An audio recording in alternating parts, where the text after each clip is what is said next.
तर आजचा विषय आहे आपला व्हिडिओचा, तो म्हणजे आपण ई पीक पाणी केल्यानंतर आपली जी पिकं आहेत ती सातबाऱ्यावर कधी नोंद होती। नमस्कार मित्रांनो, मी अनिल जांभळे, आपण पाहतात मराठी तक यूट्यूब चॅनल। ई पीक पाणी सुरुवात झालेली आहे। बहुतांश शेतकऱ्यांनी ई पीक पाणी ही सबमिट केलेली आहे। अजून देखील भरपूर प्रमाणामध्ये ई पीक पाणी करीत असताना एरर येत आहे। माझी शेतकऱ्यांना विनंती आहे की पीक पाणी करण्याकरिता घाई करू नका, गडबड करू नका, कारण ई पीक पाणीसाठी अजून भरपूर मुदत बाकी आहे। सध्याला सर्व्हरवरती लोड असल्यामुळे भरपूर प्रकारचे एरर दाखवत आहेत। त्यामुळे सकाळी लवकर किंवा सायंकाळी उशिरा ई पीक पाणी करण्याचा प्रयत्न करा, त्यावेळेस कोणताही एरर येत नाही। मी याच्या अगोदर देखील व्हिडिओमध्ये तुम्हाला ही सूचना दिलेली आहे, तरी देखील शेतकरी भरपूर प्रमाणामध्ये कमेंट करत आहेत। तर मित्रांनो, त्याबद्दल मी व्हिडिओ बनवलेला आहे। ई पीक पाणी कशी करायची यावरती देखील मी व्हिडिओ बनवलेला आहे। ई पीक पाणी करत असताना काय सूचना, काय काळजी घेतली पाहिजे यावरती देखील मी व्हिडिओ बनवलेला आहे, ती देखील तुम्ही व्हिडिओ पाहायला विसरू नका। आणि ई पीक पाणी 100% होणारच, फक्त तुम्ही या पद्धतीने करा यावरती देखील मी व्हिडिओ बनवला आहे। त्याचा लिंक मी डिस्क्रिप्शन बॉक्समध्ये देणार आहे, तिथे जाऊन तुम्ही या सर्व प्रकारचे व्हिडिओ पाहून ई पीक पाणी आपली यशस्वीपणे नोंदणी करू शकता। तत्पूर्वी मित्रांनो, या व्हिडिओवर तुम्ही नवीन असाल, चॅनल अजून सबस्क्राईब केलेलं नसेल तर चॅनलला सबस्क्राईब करा, जेणेकरून अशाच प्रकारच्या माहितीसाठी तुम्हाला कुठेही जावं लागणार नाही। तर आजचा विषय आहे आपला व्हिडिओचा, तो म्हणजे आपण ई पीक पाणी केल्यानंतर आपली जी पिकं आहेत ती सातबाऱ्यावर कधी नोंद होतील। मला भरपूर लोकांच्या कमेंट आल्या, त्यावरती आज पहिला विषय घेऊया आपण।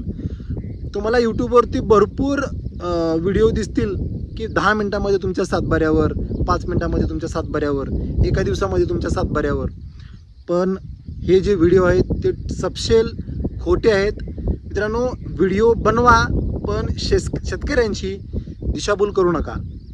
माझ्या बाकीच्या यूट्यूबरना विनंती आहे, आणि बहुतांश शेतकरी डायरेक्ट त्याच व्हिडिओला पाहतात आणि फसतात।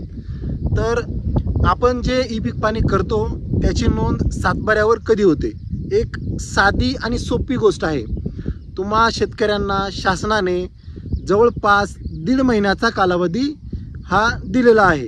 तुम्ही 1.5 महिन्यामध्ये ई पीक पाणीची नोंद करू शकता।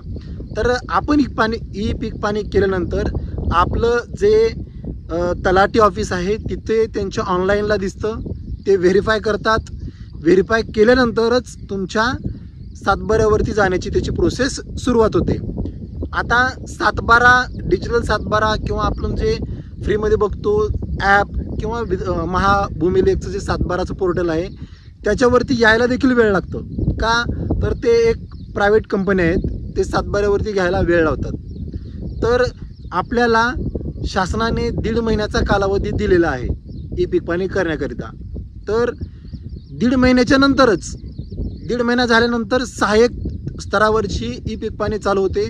म्हणजे जे काही शेतकरी राहिलेले आहेत ते आता गावामधील एक नेमलेल्या सहाय्यकाच्या माध्यमातून ई पीक पाणीमध्ये नोंदणी करू शकतात।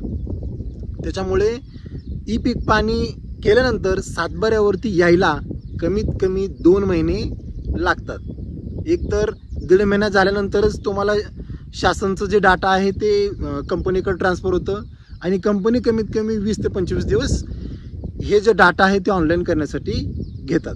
त्यामुळे तुम्हाला एक सांगायचं आहे की घाई गडबड नाही, शासनाला याची देखील खूप काळजी आहे।